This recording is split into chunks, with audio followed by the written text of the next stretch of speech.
Mais de 1.200 locais no país terão transmissão de votos via satélite e o Amazonas é o estado com maior demanda. STJ nega embargos e mantém multa à prefeitura em relação à Santa Casa. CDL lança em outubro mais uma campanha Limpe Seu Crédito. O número de vítimas fatais em acidente de trânsito aumentou 11% este ano, diz Detran. Raquel Dodge pede suspensão de inquérito e decide não denunciar Temer ao STF. Toffoli diz que ninguém se arriscará a desafiar democracia. Ex-mulher divulga vídeo desmentindo que tenha sido ameaçada de morte por Bolsonaro. Primeiro carro voador do mundo começará a ser vendido em outubro. Trump ataca a ditadura corrupta do Irã e socialismo da Venezuela em discurso na Assembleia Geral da ONU. Corpo de homem sem roupa é encontrado no Igarapé da Compensa. Mais uma morte em acerto de contas. Homem é crivado de balas no Monte Sião. É o Jornal da Manhã que está começando. Previsão do tempo. Variação de nuvens pela manhã, com chance pequena de pancadas de chuva localizadas que poderão ser fortes. Fala o Centro de Previsão do Tempo e Estudos Climáticos do Instituto Nacional de Pesquisas Espaciais. O Climatempo diz que pode chover 5 milímetros. O calor vai persistir e a temperatura máxima de hoje será de 35 graus. Agora, aqui no sítio histórico da cidade, 25 graus com 80% de umidade no ar. Os ventos estão calmos com 5 km/h de velocidade. É quarta-feira, 26 de setembro. Dia dos Santos Cosme e Damião. 269 dias do ano. Faltam 96 para terminar 2018. Comemoramos ainda o Dia Internacional das Relações Públicas e o Dia Nacional dos Surdos. O Rio Negro baixou mais 12 centímetros. Seu nível em relação ao mar estava ontem em 23 metros e 21 centímetros. O que conta a história? 1777, britânicos capturam a cidade de Filadélfia, nos Estados Unidos. 1918, Primeira Guerra Mundial, o corpo montado do exército britânico inicia a perseguição das forças otomano-germânicas em retirada da Palestina e Jordânia, que culminaria com a tomada de Damasco. 1997, a cidade italiana de Assis é atingida por 2 fortes sismos. 5h38, sejam bem-vindos ao Jornal da Manhã. Bom dia, Eduardo. Bom dia, Paulo. Bom dia, ouvintes.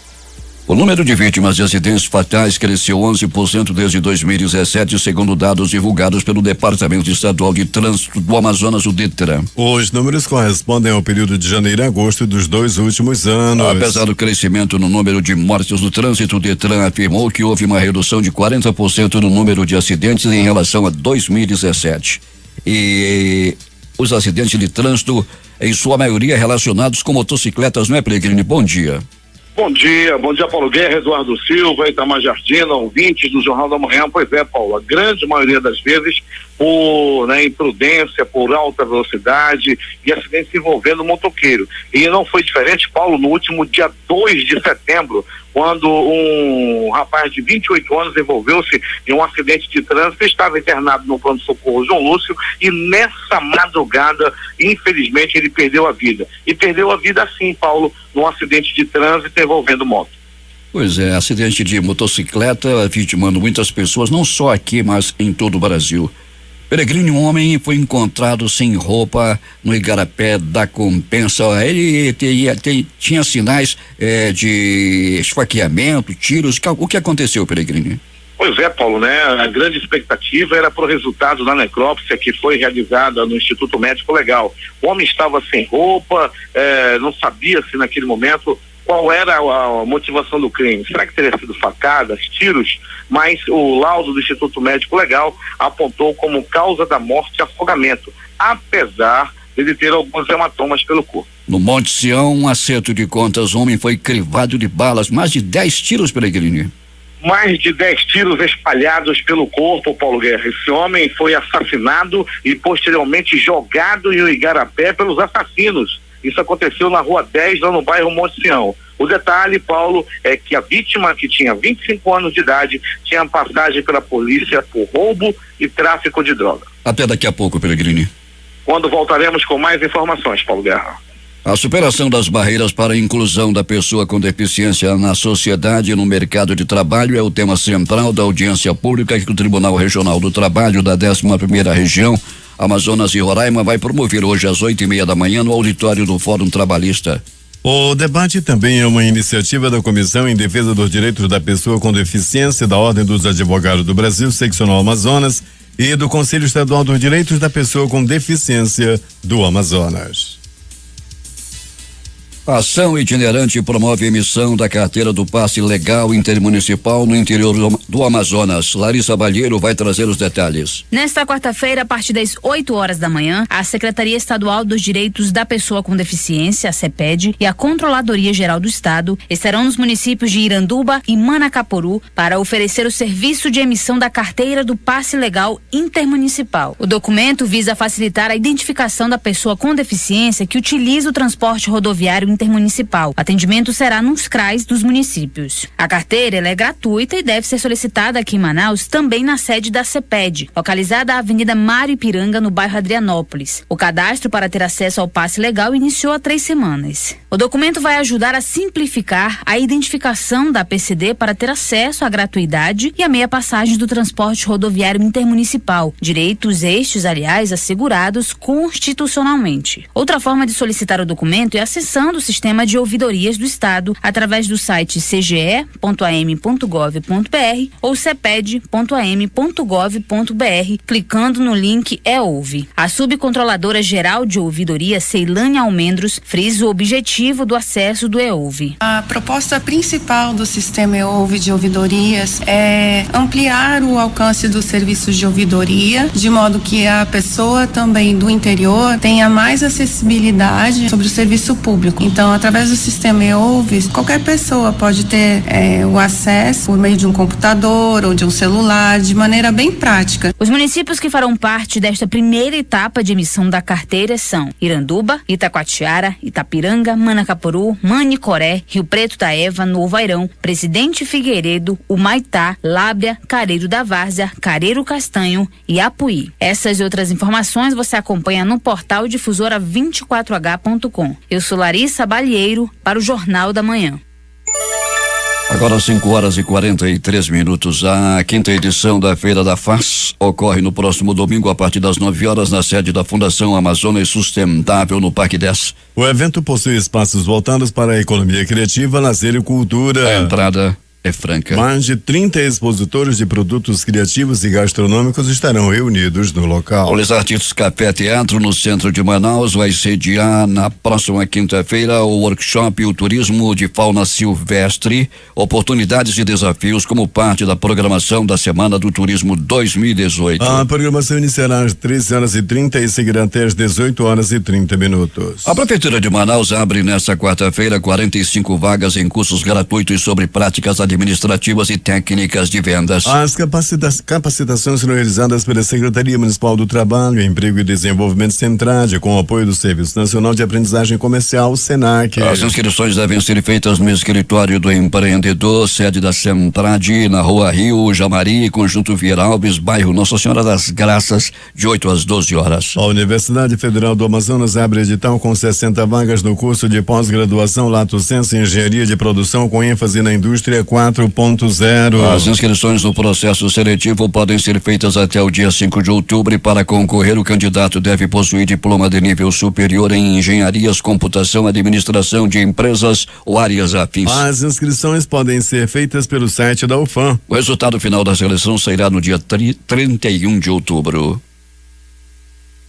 O Tribunal de Contas do Estado assinou na tarde de ontem termo de cooperação técnica com a Secretaria Municipal de Finanças, CMF, a fim de ter pleno acesso ao sistema de administração financeira integrada municipal que agrega todas as execuções financeiras à Prefeitura de Manaus. Assinado pela presidente do TCE, conselheira Yara Lins dos Santos, pelo Procurador-Geral do Ministério Público de Contas, João Barroso, e o secretário da CEMIF, Lourival Litaif Praia, o acordo tem vigência de 4 anos. O Superior Tribunal de Justiça não proveu os embargos de declaração da Prefeitura de Manaus no processo referente à restauração da Santa Casa de Misericórdia. Com isso, a multa de quase 8 bilhões imputada à administração municipal foi mantida. Em julho de 2016, a Justiça ordenou que a Prefeitura de Manaus colocasse tapumes, fornecesse segurança patrimonial e o restauro ao prédio. O não cumprimento das medidas implica em uma multa diária de R$10 mil.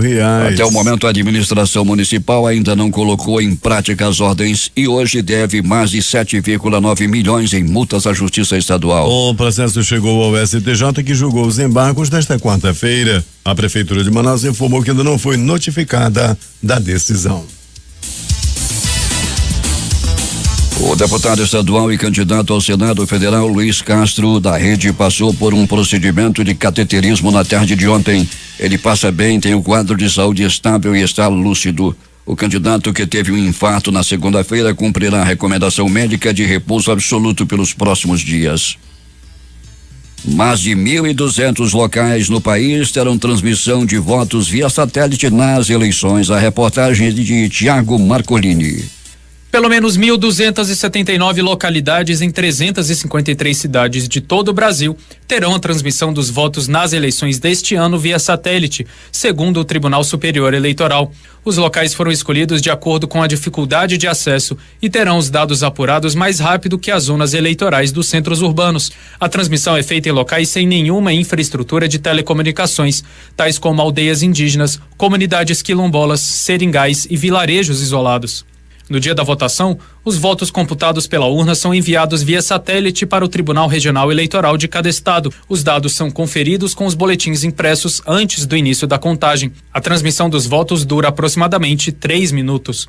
O estado do Amazonas é a unidade da federação com maior demanda. No total, são 380 localidades em 53 cidades. Há locais, por exemplo, em que a equipe do Tribunal Regional do Amazonas precisará viajar 12 horas de barco para que uma comunidade indígena vote, no município de Inhamundá. O Pará é o segundo estado com mais demanda, com 337 locais. De acordo com o TSE, serão 1.464 equipamentos de transmissão de voto. Antes da utilização do sistema via satélite, a Justiça Eleitoral demorava mais de 48 horas para finalizar as eleições. Com o método, o resultado do pleito sai no mesmo dia da votação. Reportagem Tiago Marcolini. 5:48. Nas eleições deste ano, 138.865 analfabetos estão aptos a votar no Amazonas, de acordo com o Tribunal Superior Eleitoral. O número é superior à soma do total de eleitores dos municípios de Parintins e de Itacoatiara, 134.648. Os dois maiores colégios eleitorais do interior do estado. O total de analfabetos equivale a 5,72% do município, do número de eleitores credenciados no Amazonas para o próximo pleito, 2.428.098 pessoas. A marca de analfabetos do estado está acima da média nacional, que é de 4,46%. O Brasil tem 147.306.275 eleitores e 6.574.188 deles são analfabetos. É muita gente, segundo as estatísticas do Tribunal Superior Eleitoral. Há 11 dias do pleito, os 7 candidatos ao governo do Amazonas só arrecadaram 20% de um total de 39,2 milhões de reais permitidos para gasto de campanha no primeiro turno. Os postulantes ao cargo de governador totalizam 7,9 milhões em doações, a maioria oriundo de repasses dos partidos. O limite de gastos da campanha no primeiro turno do Amazonas é de 5,6 milhões de reais por candidatura ao governo, segundo o Tribunal Superior Eleitoral, TSE. Em eventual segundo turno, cada candidato poderá gastar metade desse valor, cerca de 2,8 milhões de reais. De acordo com os dados disponíveis na ferramenta Divulga Cande, as direções estaduais e nacionais dos partidos são os maiores financiadores de campanha. Cerca de 62% das famílias de Manaus possuem dívidas. É o que apontam os dados da Federação do Comércio de São Paulo, a FEComércio. Os dados revelam também que os devedores chegam a efetuar um pagamento de, em média, R$1.300 de dívidas por mês. A capital amazonense ocupa a 4ª posição de maiores devedores do ranking elaborado pela instituição de pesquisa. Entre os dias 1º de outubro e 30 de novembro vai acontecer a 12ª edição da campanha Limpe Seu Crédito e Faça Seu Nome Brilhar, realizada pela Câmara de Dirigentes Lojistas de Manaus, a CDL Manaus. A ação orienta empresas a oferecerem descontos de condições diferenciadas para clientes que possuírem débito. Com isso, a campanha dará uma oportunidade aos devedores de resgatarem o crédito e tirar seu nome da lista do Serviço de Proteção ao Crédito SPC, pensando no bem-estar do consumidor, que poderá começar o ano novo livre de dívidas e passar o Natal com mais fartura. Sendo referência para o estado do Amazonas, a campanha pretende reduzir o índice de inadimplência no comércio lojista e, com isso, garantir um melhor resultado para o comércio neste tempo de crise financeira. Em 2017, mais 44 mil pessoas quitaram suas dívidas através da campanha. De acordo com pesquisa realizada pelo Serviço de Proteção ao Crédito no mês de setembro, aponta que dentre os principais vilões da inadimplência, os mais citados são a perda do emprego, 37%, e chega a 38% nas classes C e D, a redução da renda, 24%, e a falta de controle financeiro, com 12%. As polícias civil e militar se reuniram na tarde de ontem no Centro Integrado de Comando e Controle para alinharem a ação integrada proposta pelo programa Guardiã no que diz respeito ao funcionamento das novas centrais de flagrante e abertura para registro de ocorrências de 15 distritos integrados de polícia. O delegado-geral adjunto da Polícia Civil, Ivo Martins, o diretor do Departamento de Polícia Metropolitana da instituição, delegado Alessandro Albino, e o comandante do Comando de Policiamento Metropolitano da Polícia Militar, Coronel Disney Brilhante, conduziram a reunião com os delegados titulares das seccionais e comandante dos comandos de policiamento de áreas. Nos casos que resultarem em flagrante, a orientação é que os policiais civis direcionem a ocorrência para a central mais próxima. Polícia. Estamos pedindo à pessoa que souber do paradeiro de um carro modelo Fiat Idea de cor branca, placas NOL 0301, roubado de seu proprietário na última segunda-feira, por favor ligar para este telefone 99223 1106, que será bem gratificado. A placa do carro é NOL 0301. Alejandro Rodrigues de Oliveira, de 26 anos, foi preso ontem à tarde após assaltar uma loteria no bairro do Alvorada, na zona centro-oeste. Outras 3 pessoas conseguiram fugir e levando alguma quantia em dinheiro. Eles chegaram armados na loteria Big Sorte por volta das 15 horas e anunciaram o assalto. No momento da fuga, Alejandro foi pego por populares que acionaram a polícia. Peregrino, ainda bem que ele foi agarrado, né? Bom dia. Bom dia, Paulo Guerra. Ainda bem que ele foi preso. Paulo, a polícia também prendeu. A Polícia Civil prendeu os bandidos Celto dos Santos, de 20 anos de idade, e um menor, Paulo Guerra, de 16 anos. Eles estavam acostumados a cometerem assaltos e roubos em Manacapuru. É a polícia, a Secretaria de Segurança, né? Secretaria extraordinária aí, agindo e tirando bandidos de circulação, não, Paulo? Pois é, Peregrini, e também aquele cunhado que matou o sargento da Polícia Militar foi preso, né? Foi preso, ainda bem que foi preso, Paulo Guerra.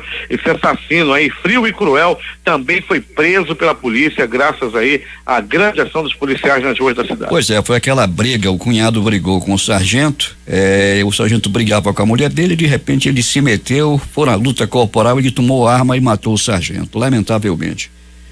Lamentavelmente, Paulo. Peregrini, quem está te ouvindo é o seu Chiquinho Cameli, lá do estaleiro Juruá, e diz que gosta de ouvir as notícias policiais. O que aconteceu nos prontos-socorros da cidade? Muito bem, Paulo Guerra, abraço ao seu Chiquinho Cameli. Alô, Chiquinho Cameli, todos os funcionários lá do estaleiro Juruá. Paulo Guerra, no pronto-socorro 28 de agosto, 2 pessoas deram entrada nessa unidade de saúde, uma por agressão física, uma outra pessoa foi vítima de acidente de trânsito, atropelamento por motocicleta. Já no pronto-socorro João Lúcio, no Gigante na zona leste da cidade, Paulo Guerra tem um no bico do urubu. Ele levou 7 tiros a noite passada em um possível acerto de contas. Ele deu entrada entre a vida e a morte e continua internado entre a vida e a morte. Ele está no bico do urubu. Foi acerto de contas devido ao tráfico de drogas. Pronto-socorro Platão Araújo,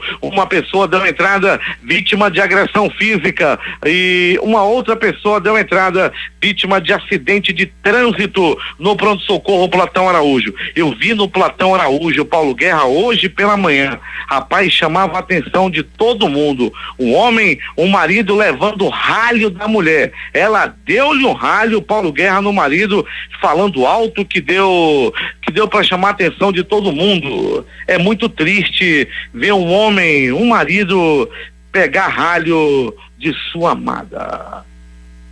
Instituto Médico Legal, os destaques do IML, quem foi pra pedra nas últimas 24 horas. Paulo Guerra e ouvintes do Jornal da Manhã, 19h40. O IML foi até o Igarapé da Compensa para resgatar um corpo de um homem até o presente momento não identificado. Ele estava despido, ele estava nu quando foi encontrado já sem vida. Paulo Guerra, ele estava sem a vida e sem a roupa, não foi identificado ainda, mas a causa da morte foi sim afogamento, apesar dele estar com alguns hematomas pelo corpo. Era o último dia 2 de setembro, aí, quando aconteceu um acidente de trânsito muito grave na Avenida Curação, no bairro Nova Cidade. As primeiras informações dão conta de que esse homem que estava gravemente ferido lutava contra a morte no pronto-socorro João Lúcio, mas infelizmente perdeu a batalha por volta de 22 horas. Era a noite de ontem. Paulo Guerra e ouvintes do Jornal da Manhã. 10 minutos da madrugada de hoje. Um homem foi assassinado lá no bairro Monte Sião com 1, 2, 3, 6, 10 balaços pelo corpo e não resistiu aos ferimentos.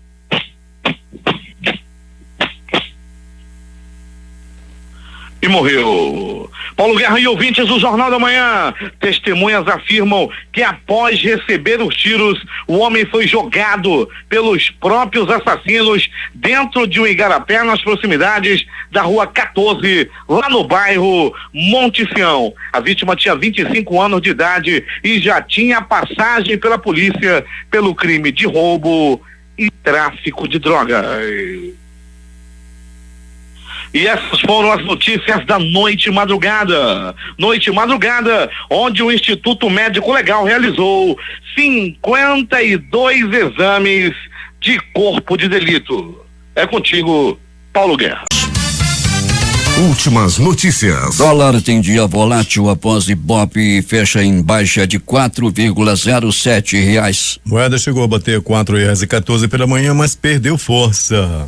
As bolsas asiáticas fecharam majoritariamente em alta nesta quarta-feira, com algumas delas apoiadas pela força do setor de energia em meio à força recente do petróleo. A bolsa de Tóquio tem se destacado perto de máximas que não eram vistas desde o início dos anos 1990. Enquanto investidores em geral aguardavam a decisão de mais tarde do Federal Reserve, o Fed, o Banco Central Americano, que divulgará projeções atualizadas da economia dos Estados Unidos em evento que ainda contará com a entrevista coletiva do presidente da instituição, Jerome Powell.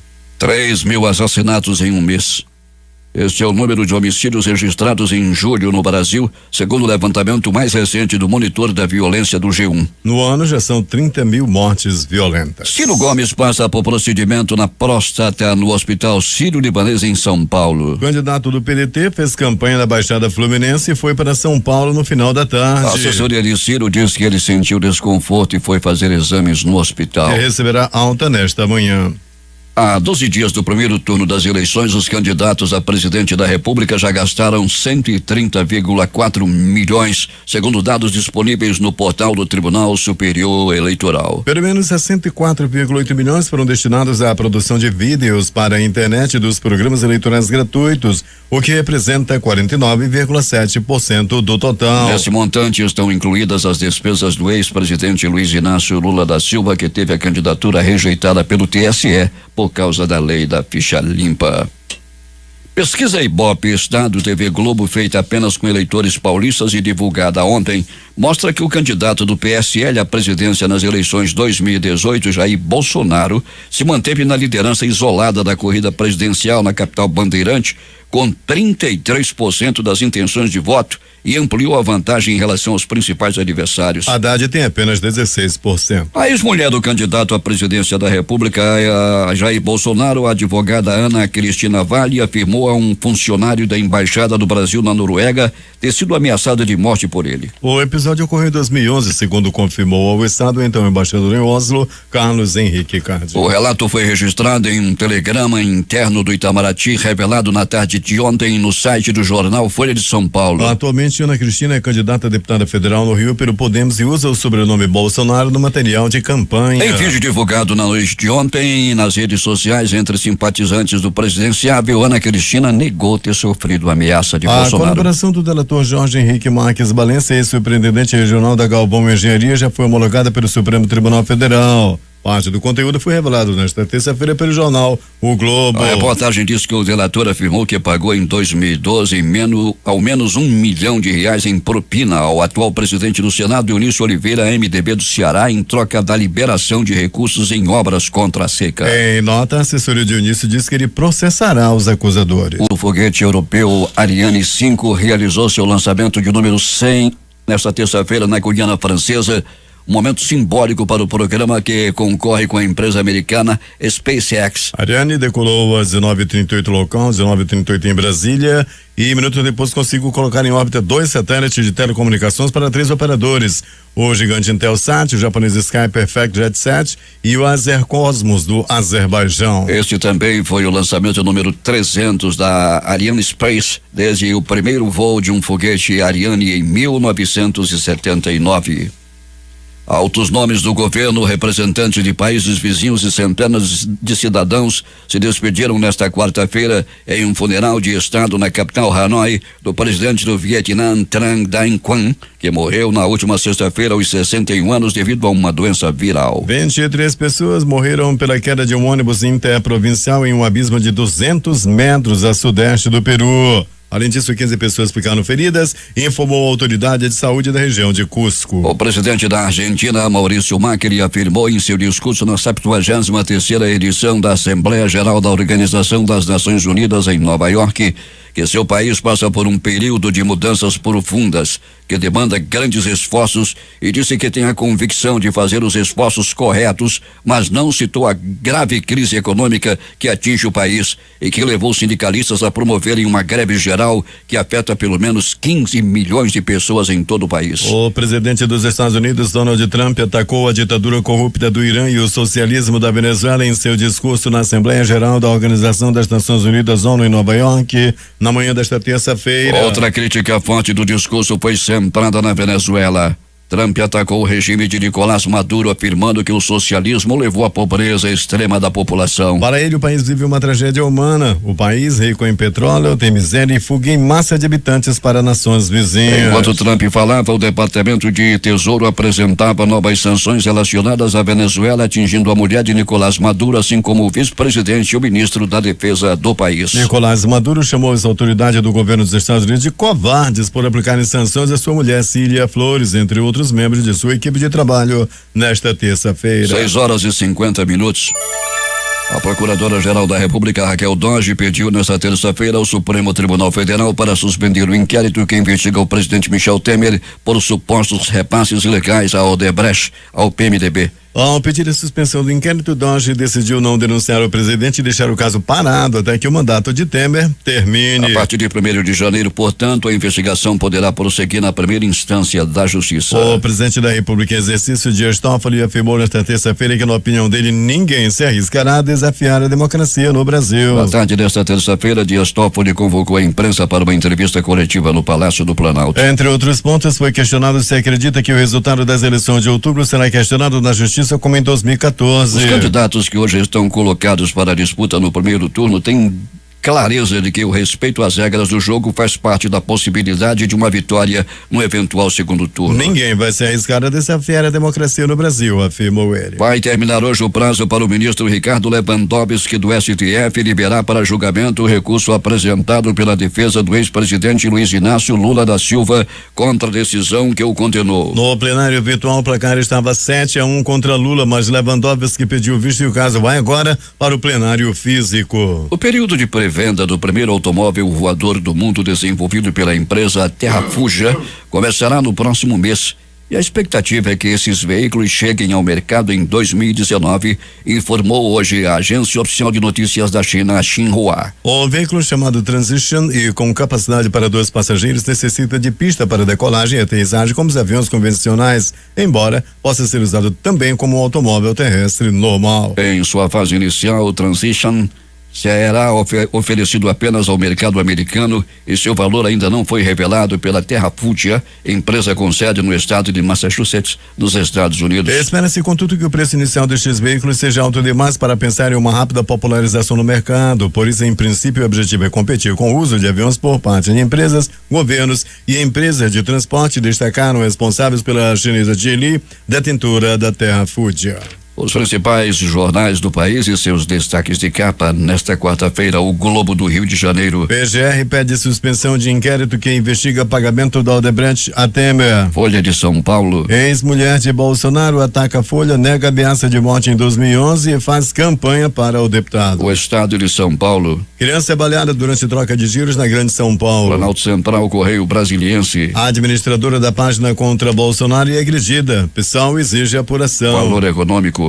BNDES quer vender mais participações e retomar nível de lucro de 2014. Estado de Minas. Polícia Federal abre novo inquérito sobre ataque a Bolsonaro. Jornal do Comércio no Recife. Primeiro transplante de fígado feito em Pernambuco completa 25 anos. Fortaleza, Diário do Nordeste. Candidatas relatam represália de direção partidária após denúncias sobre recursos eleitorais. Porto Alegre, 0 hora. Caixa passa a oferecer crédito consignado como garantia do FGTS. Edições impressas locais, a crítica. Limpe seu crédito, chega à 12ª edição. Jornal do Comércio. Falta de recursos limita a inovação nos agronegócios locais. Termina aqui o Jornal da Manhã. Participaram desta edição reportagens Tiago Marcolini, Larissa Balheiro e Alberto Pellegrini. Operação de áudio Itamar Jardina e Hamilton Cabral. Apresentação Eduardo Silva e Paulo Guerra.